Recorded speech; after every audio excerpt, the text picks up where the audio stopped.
قبل ما نبدأ، صلوا على النبي محمد عليه أفضل الصلاة والسلام. إذا كنت من عشاق حمام الزينة وجمال الطيور فأنت في المكان الصحيح.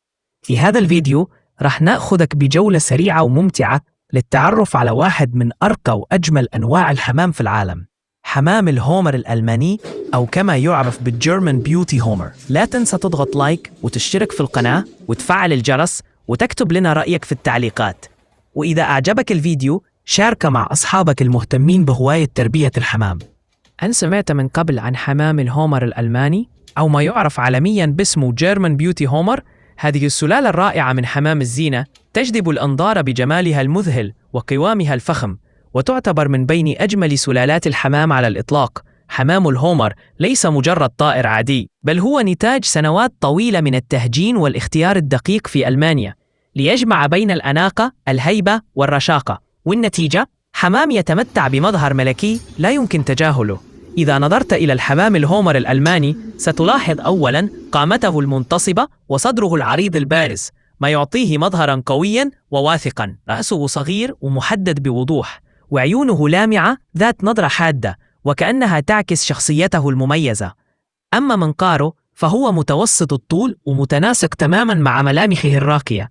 ما يميز هذا النوع أيضاً هو تنوع ألوانه، فتجده باللون الأبيض، الأسود، الرمادي، الأزرق، وحتى المتناثر بالنقاط الجميلة.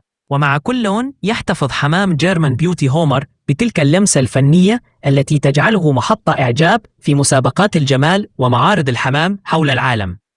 بالرغم من جمال اللافت، فإن حمام الهومر يعرف أيضاً بذكائه وهدوئه، فهو طائر ودود يسهل تدريبه والتعامل معه، وهذا ما يجعله خياراً مثالياً لهواة تربية حمام الزينة خاصة للمبتدئين. ولأن الكثير يبحثون عن أجمل سلالات الحمام، نؤكد لك أن حمام الهومر الألماني أو German Beauty Homer يستحق مكاناً مميزاً في مجموعتك. سواء كنت هاوياً أو محترفاً، فهذا الطائر سيأسر قلبك بجماله وأناقته، فهو حاضن ممتاز يستطيع تربية صغار بنفسه دون الحاجة لحواضن.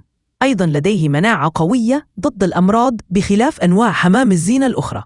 اكتب لنا في التعليقات، هل سبق لك أن رأيت هذا النوع عن قرب؟ وهل تفكر في تربيته؟ ولا تنسى الاشتراك في القناة وتفعيل الجرس ليصلك كل جديد عن أجمل أنواع الحمام الزينة مثل حمام هومر، حمام الألماني.